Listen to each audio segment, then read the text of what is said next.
प्यारे बच्चों नमस्कार। स्वागत है आप लोग का अपना चैनल राज सिंह क्लासेस में। और आज की क्लासेस में हम लोग बिहार बोर्ड क्लास 12 हिस्ट्री का सेकेंड चैप्टर राजा, किसान और नगर, आरंभिक राज्य और अर्थव्यवस्था के ऊपर जो है ऑब्जेक्टिव क्वेश्चंस को देखने वाले हैं, यानी बहुवैकल्पिक प्रश्नों को देखेंगे, जो कि आपके आने वाले एग्जामिनेशन पॉइंट ऑफ व्यू से काफ़ी इंपॉर्टेंट है। तो आप लोगों को कम्प्लीटली बने रहना है वीडियो पे।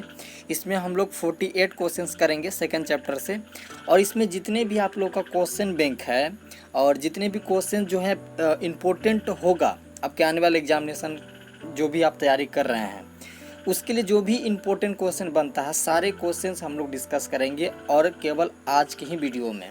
तो बिल्कुल आप लोग मिस ना करें, टोटल वीडियो देखिए। 48 क्वेश्चन जो अगर आप लोग कंप्लीट कर लेते हैं तो समझिए कि आप लोग का सेकंड चैप्टर जो कंप्लीट हो जाएगा। आप लोग को सोचना ही नहीं पड़ेगा। अगर आप लोग ये वीडियो कंप्लीट देखते हैं तो आपका सेकंड चैप्टर से जो भी क्वेश्चन पूछा जाएगा, जो भी आएगा आप लोग का, वो यहीं से क्वेश्चन आएगा। तो आप लोग को दिक्कत करने की कोई आवश्यकता नहीं है, केवल आप लोग वीडियो को वॉच कर लें और बस कंप्लीट आपकी तैयारी हो जाएगी। तो चलिए स्टार्ट करते हैं फाइनली। और सबसे पहला नंबर यहाँ पे सवाल को देखते हैं, काफ़ी इंपॉर्टेंट है। और देखिए यहाँ पे क्वेश्चन जो है क्वेश्चन बैंक से लिया गया है, और ये क्वेश्चन आप लोग का 2009 और 2013 दोनों में पूछा गया है। तो आप लोग को बिल्कुल जो है इसे ध्यानपूर्वक देखना है। क्या कह रहा है क्वेश्चन, किस भारतीय शासक को नेपोलियन की संज्ञा दी गई है। देखिए कौन से भारतीय शासक हैं जिन्हें हम कौन सा जो है संज्ञा दिया गया है, नेपोलियन। तो आप लोग को याद रखना है कि इसका सही जो आंसर हो जाएगा वो क्या हो जाएगा, ऑप्शन हो जाएगा आप लोग का सी, यानी समुद्रगुप्त। समुद्रगुप्त को हम लोग जो है भारत में ये एक भारतीय शासक थे, जिसे जो है हम लोग इसे जो है कौन सा संज्ञा दे के रखे हैं, नेपोलियन का संज्ञा दे के रखे हैं। तो बिल्कुल आप लोग को याद रखना है, ऑप्शन सी समुद्रगुप्त यहाँ पे सही हो रहा है।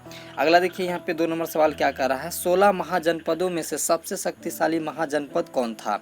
उस समय जो है 16 महाजनपद थे, उसमें से सबसे शक्तिशाली महाजनपद कौन था, ये आप लोग से क्वेश्चन पूछा जा रहा है।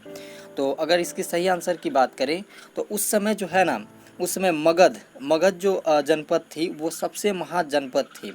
तो आप लोग को याद रखना है, मगध जो है वो सबसे बड़ी महाजनपद थी। तो बिल्कुल इसका करेक्ट आंसर मगध है, आप लोग को याद रखना। और ये भी क्वेश्चन आप लोग का 2009 और 13 दोनों में लगातार पूछा गया। देखिए जो भी क्वेश्चन पूछे गए हैं और रिपीट हुआ है, वो सब क्वेश्चन को तो एकदम आप लोग याद कर ही लें, हमको बोलने की आवश्यकता नहीं है, बिल्कुल आप लोग को खुद से याद कर लेना है।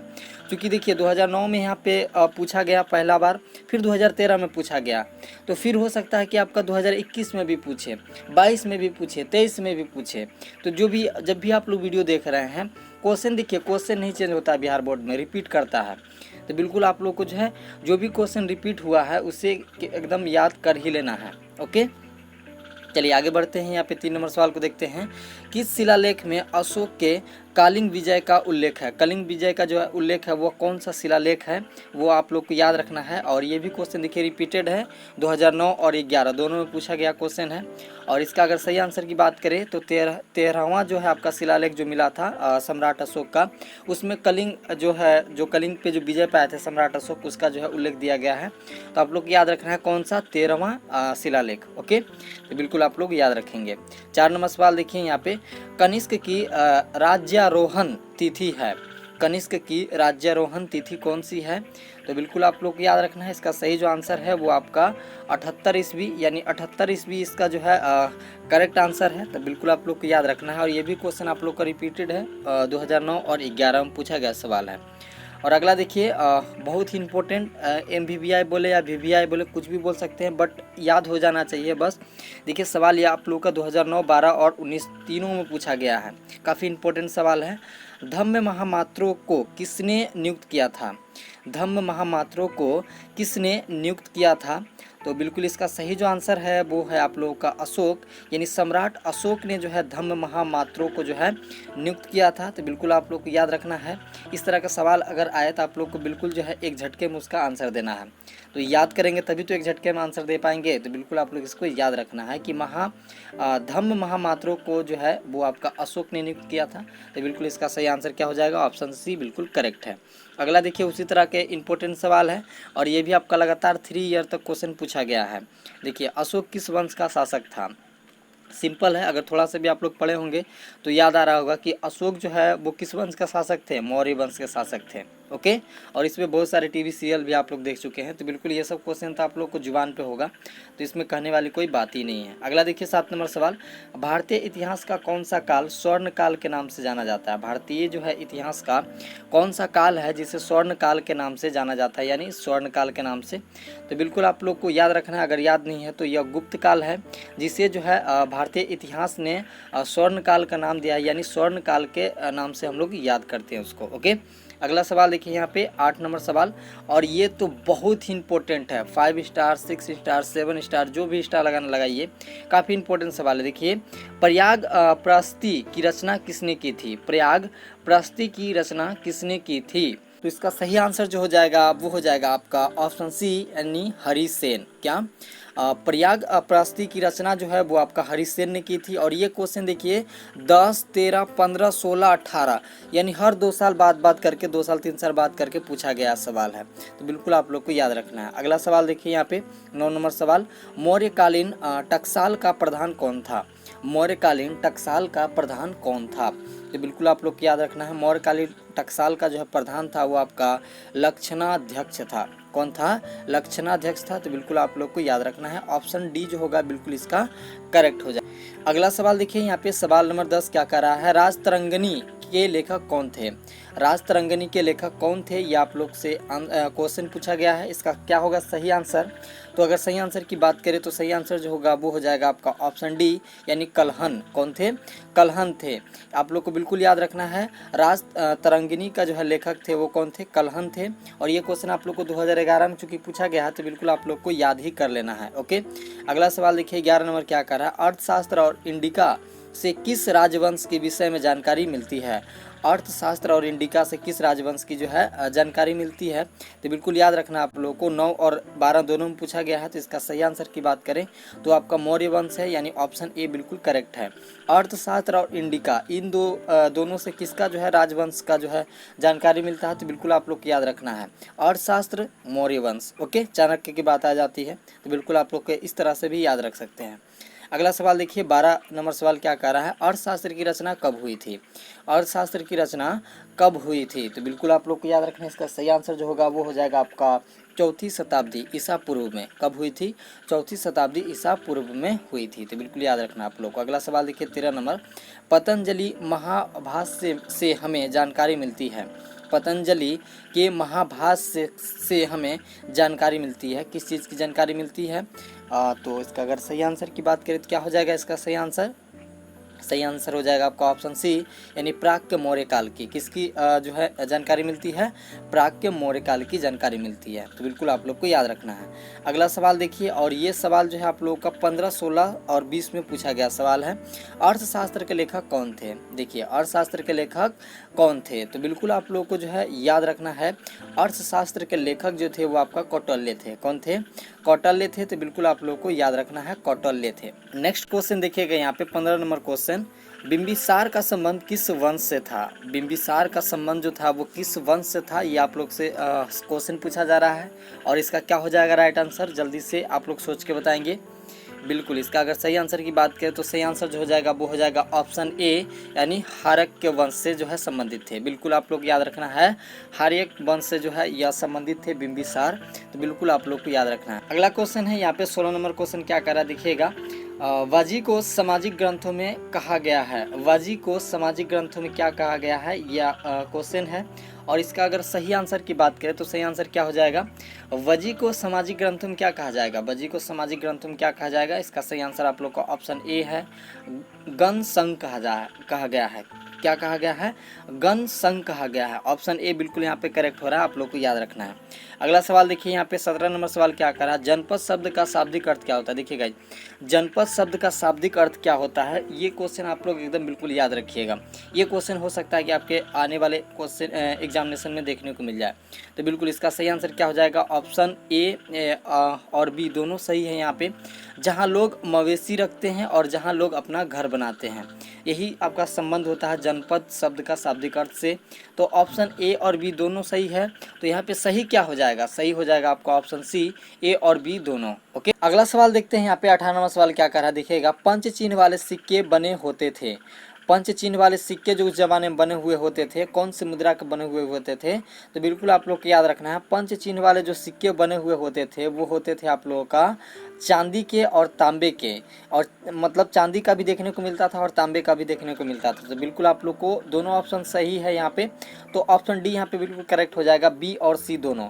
आप लोग को बिल्कुल याद रखना है, पंच चिन्ह वाले सिक्के किस सिक्के बने हुए होते थे? तो बिल्कुल आप लोग का आंसर देना है चांदी और तांबे दोनों के बने हुए होते थे। ओके, तो चलिए आगे बढ़ते हैं। यहाँ पे सवाल नंबर 19 को लेते हैं। अशोक द्वारा प्रचारित बौद्ध धर्म कहाँ प्रचलित नहीं हुआ?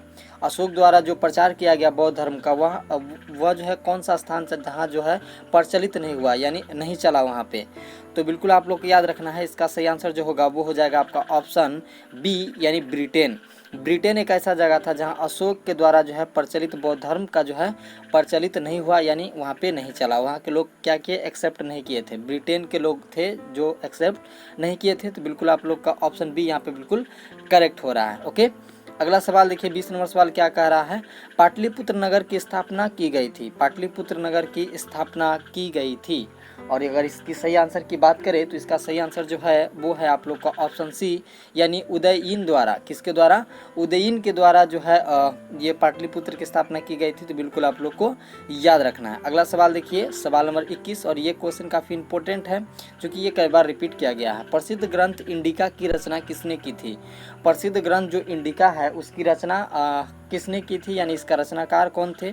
ये आप लोग का क्वेश्चन है। तो इसका अगर सही आंसर की बात करेगा तो सही आंसर जो हो जाएगा वो हो जाएगा आपका ऑप्शन बी, यानी मेगास्थनीज। कौन थे? मेगास्थनीज थे, जो कि इंडिका की जो ग्रंथ था उसका रचना किए थे। तो बिल्कुल आप लोग का ऑप्शन बी यहाँ पे बिल्कुल करेक्ट हो रहा है। अगला सवाल देखिए, यहाँ पे 22 नंबर सवाल क्या कर रहा है? प्राचीन भारत में धम्म की शुरुआत किस शासन ने की थी?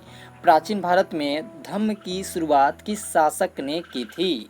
तो देखिए ये क्वेश्चन जो है आप लोग का 2016 में पूछा गया है। तो बिल्कुल आप लोग कंफ्यूज नहीं होना, इसे याद कर ही लेना है, कहने की कोई आवश्यकता नहीं है। जो भी क्वेश्चन आप लोग को क्वेश्चन बैंक से है उसे याद कर लेना है। ओके, तो इसका सही आंसर मैं बता देता हूँ। इसका सही आंसर की जो बात करें तो वो आपका ऑप्शन सी बिल्कुल यहाँ पे करेक्ट हो रहा है, यानी अशोक। प्राचीन भारत में धम्म की शुरुआत किसने की थी? अशोक ने की थी। बिल्कुल आप लोग याद रखेंगे इसको। अगला सवाल देखिए यहाँ पे 23 नंबर सवाल क्या कर रहा है? महावीर ने पार्श्वनाथ के सिद्धांतों में नया सिद्धांत क्या जोड़ा था? अब देखिए, महावीर ने पार्श्व सिद्धांत के नया सिद्धांत में क्या जोड़ा था ये भी आप लोग को याद रखना होगा। सो बोरिंग, बट याद रखना है क्योंकि ये क्वेश्चन आप लोग को पूछा गया है 15 और 16 दोनों में। हो सकता है आपके आने वाले एग्जामिनेशन पूछ ले, बिल्कुल याद रखिएगा इसको। काफ़ी इंपॉर्टेंट सवाल है, बिल्कुल याद रखना है आप लोग को। या इसका अगर सही आंसर की बात करें तो सही आंसर जो होगा वो आपका ऑप्शन बी हो रहा है, यानी ब्रह्मचर्य। महावीर ने पार्श्वनाथ के सिद्धांतों में नया सिद्धांत जो जोड़ा था वो आपका ब्रह्मचर्य के सिद्धांत जोड़ा था। तो बिल्कुल नया सिद्धांत जोड़ा गया था महावीर के द्वारा। वो कौन सा सिद्धांत था? वो सिद्धांत था ब्रह्मचर्य। बिल्कुल आप लोग याद रखेंगे। अगला सवाल देखिए यहाँ पे 24 नंबर सवाल क्या कर रहा है? कलिंग युद्ध कब हुआ था? देखिए कलिंग युद्ध जो है आप लोग का, युग नहीं यहाँ पे, युद्ध कब हुआ था ये आप लोग को याद रखना है। बोरिंग है बट याद रखना है, अगर नंबर लेना है तो याद तो रखना ही पड़ेगा। तो चलिए, कलिंग युद्ध जो है वो हुआ था, मैं बता देता हूँ आप लोग का 261 ईसा पूर्व की बात है। अभी ईसा जी जन्म नहीं हुए थे तभी तब की बात है, यानी ईसा पूर्व की बात है। 261 ईसा पूर्व आप लोग को याद रखना है। कलिंग युद्ध जो हुआ था वो आपका 261 ईस्वी पूर्व हुआ था। अगले सवाल पे आते हैं। यहाँ पे 25 नंबर सवाल पे 48 क्वेश्चन करने वाले हैं। बोरिंग बिल्कुल मत होइएगा, 48 क्वेश्चन करके ही जाएंगे। अगर आप लोग रात को देख रहे हैं तो करके ही सोएंगे, बिल्कुल करके ही सोएंगे, अगले के लिए नहीं छोड़ना है। तो चलिए यहाँ पे 25 नंबर सवाल को देखते हैं। फूट डालकर विजय प्राप्त करने का कार्य सर्वप्रथम किस राजा ने किया? देखिए, फूट डालकर विजय प्राप्त करना, यानी उसको और उससे लड़ा दिए और विजय प्राप्त कर लिए। ये जो है कारनामा सर्वप्रथम किस राजा ने किया था, ये आप लोग का क्वेश्चन है। तो आप लोग को बिल्कुल याद रखना है, ये कारनामा करने वाले जो वो महान राजा थे वो आपका अजातशत्रु थे। नाम से ही पता चलता है कि फूट डालकर जो है यह विजय प्राप्त किया होगा। अजातशत्रु कैसा नाम है? तो बिल्कुल आप लोग को याद रखना है वो कौन सा शख्स है जिन्होंने फूट डालकर विजय प्राप्त करने का सर्वप्रथम जो है प्रचलित किया था, यानी कौन से राजा था? तो बिल्कुल आप लोग को याद रखना है अजातशत्रु। कौन? अजातशत्रु। चलिए अगले सवाल पे आते हैं। यहाँ पे 26 नंबर सवाल को, जीवक वैद्य किस वंश के काल में था? जीवक वैद्य जो था, वैद्य की बात कर रहे हैं, जीवक वैद्य जो था वो किस वंश के काल में था? देखिए ये कैसा सवाल हो गया, थोड़ा आप लोग के लिए बहुत जो है नाइंसाफ़ी वाली बात है। अब ये कौन से वैद्य कौन वंश में थे ये भी याद रखना पड़ेगा। कोई बात नहीं, रख लेते हैं, एक ही साल की बात है। याद रख लीजिएगा आप लोग कि जीवक वैद्य की जो है किस वंश से जो है वंश के काल में थे, तो वो आप लोग का ऑप्शन सी यहाँ पे सही हो रहा है, हर्यक। कौन सा? हर्यक। बिल्कुल याद रखना है आप लोगों को। जीवक वैद्य जो है किस वंश के काल में था, तो वो आपका हर्यक वंश के काल में था। तो बिल्कुल याद रखना आप लोग को, ऑप्शन सी बिल्कुल करेक्ट हो रहा है। चलिए अगले सवाल को देखिएगा। 27 नंबर सवाल क्या करा, जल्दी से देखना है यहाँ पे। अपने स्वयं के खर्चे से सुदर्शन झील की मरम्मत किसने कराई थी? अब देखिए अपने पॉकेट खर्चा से जो है सुदर्शन झील को मरम्मत कराने वाले शख्स का नाम याद रखना आप लोग को, ये क्वेश्चन पूछ सकता है। बिल्कुल याद रखेंगे, अपने स्वयं के खर्चे से यानी अपने पॉकेट खर्चे से सुदर्शन झील को जो है मरम्मत करा दिए। सोचिए कितना महान व्यक्ति थे। तो याद रखना आप लोग को, इसका सही जो आंसर है वो आपका रुद्र दमन है। कौन है? रुद्र दमन है। बिल्कुल रुद्र दमन वो ऐसे शख्स थे जो अपने पॉकेट के पैसे से दूरदर्शन झील को यानी सुदर्शन झील को मरम्मत करवाई थी। याद रखना, सिंपल। ओके, ऑप्शन सी बिल्कुल करेक्ट हो रहा है। सवाल नंबर आप लोग का 27 है। अगला देखिए यहाँ पे 28 नंबर सवाल क्या कर रहा है। पाटलिपुत्र नगर की स्थापना उदयीन ने किस नदी के संगम पर की थी? देखिए पाटलिपुत्र की स्थापना उदयीन ने किस नदी के संगम पर की थी, वो नदी कौन सी थी, ये आप लोग को याद रखना है। तो बिल्कुल आप लोग को याद रखना है। पहला तो आप लोगों को गंगा याद ही होगा, फिर सोन है, फिर पुनपुन है। यानी गंगा, सोन और पुनपुन नदी के संगम के किनारे जो है पाटलिपुत्र नगर की स्थापना करवाया गया था। तो ऑप्शन डी यहाँ पे क्या होगा, बिल्कुल करेक्ट हो जाएगा, इन सभी के संगम पर। यानी वहाँ पे आपका गंगा, सोन और पुनपुन तीनों नदी का संगम है, जहाँ पे आप लोग का पाटलिपुत्र का स्थापना करवाया गया था। तो वो बिल्कुल यहाँ पे करेक्ट हो रहा है, ऑप्शन डी बिल्कुल करेक्ट हो रहा है। अगला देखिए 29 नंबर सवाल क्या कह रहा है। समस्त भारत ही नहीं, एशिया एवं यूरोप में सर्वप्रथम हुनों की परास्त करने का श्रेय जो है किस शासक को जाता है? हुनों को जो परास्त करने का श्रेय किस शासक को जाता है सर्वप्रथम? तो बिल्कुल आप लोग को याद रखना है, वो जो श्रेय जाता है वो आपका स्कंदगुप्त को हो जाता है।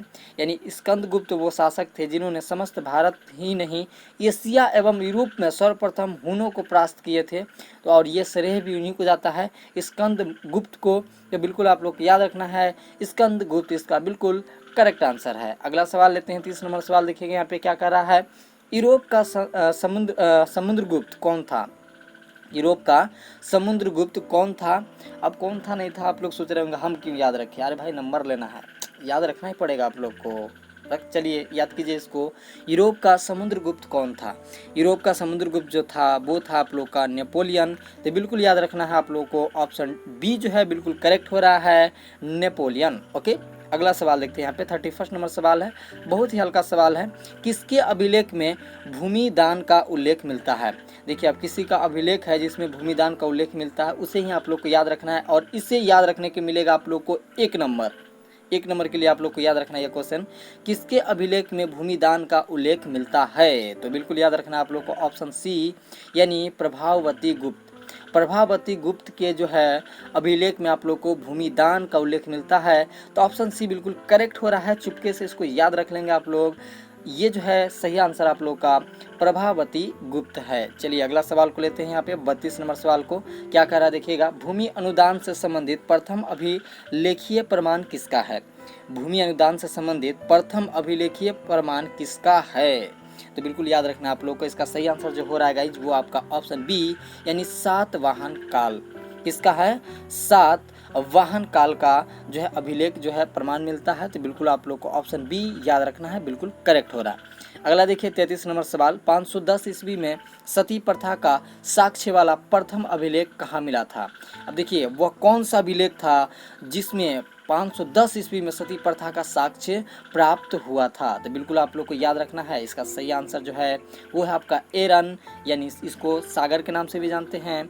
वो कहाँ मिला था आपको? एरन में मिला था, यानी सागर में मिला था। ओके, तो चलिए आगे बढ़ते हैं, इसका सही आंसर आप लोग को बिल्कुल याद रखना है। और आगे देखते हैं यहाँ पे 34 नंबर सवाल क्या है। देखिए यहाँ पे अशोक ने महेंद्र और संघमित्रा को बौद्ध धर्म के प्रचार के लिए कहाँ भेजे थे? अशोक जो थे वो आपका महेंद्र और संघमित्रा को बौद्ध धर्म के प्रचार के लिए कहाँ पर भेजे थे? तो बिल्कुल याद रखना आप लोग को, इसका सही आंसर जो है वो आपका ऑप्शन ए यानी श्रीलंका भेजे थे। तो बिल्कुल आप लोग को याद रखना है। महेंद्र और संघमित्रा कहाँ गए थे बौद्ध धर्म का जो है प्रचार करने? तो श्रीलंका गए थे। बिल्कुल इस तरह से आप लोग को याद रखना है। अगले सवाल को देखिए, 35 नंबर सवाल क्या कह रहा है? किस विद्वान ने मात्र अभिलेखों के आधार पर अशोक का इतिहास लिखने का शिलाध्य प्रयास किया? बिल्कुल अच्छा प्रयास था कि उसका जो है एक विद्वान थे जिन्होंने इसके अभिलेखों के आधार पर जो है अशोक का इतिहास लिखने का प्रयास किया। तो बिल्कुल वह शख्स जो थे वो आपका ऑप्शन डी यानी देवदत्त रामकृष्ण भंडारकर जो थे, ये थे आप लोग का ऑप्शन डी यानी देवदत्त रामकृष्ण भंडारकर, जिन्होंने कोशिश किया था जो कि अभिलेख के आधार पर अशोक का इतिहास लिखने का। तो बिल्कुल आप लोग इस बात पे इन शख्स को आप लोग को याद रखना है। इतना बड़ा कार्य करने वाले वो शख्स कौन थे जिन्होंने अभिलेखों के आधार पर अशोक का इतिहास लिखने का कोशिश किया? तो शख्स थे देवदत्त रामकृष्ण भंडारकर। बिल्कुल याद रखेंगे आप लोग, ऑप्शन डी यहाँ पे बिल्कुल करेक्ट हो रहा है। अगले सवाल को देखते हैं यहाँ पे 36 नंबर सवाल को, मौर्य काल का निम्न में से कौन सा सर्वाधिक महत्वपूर्ण नमूना है?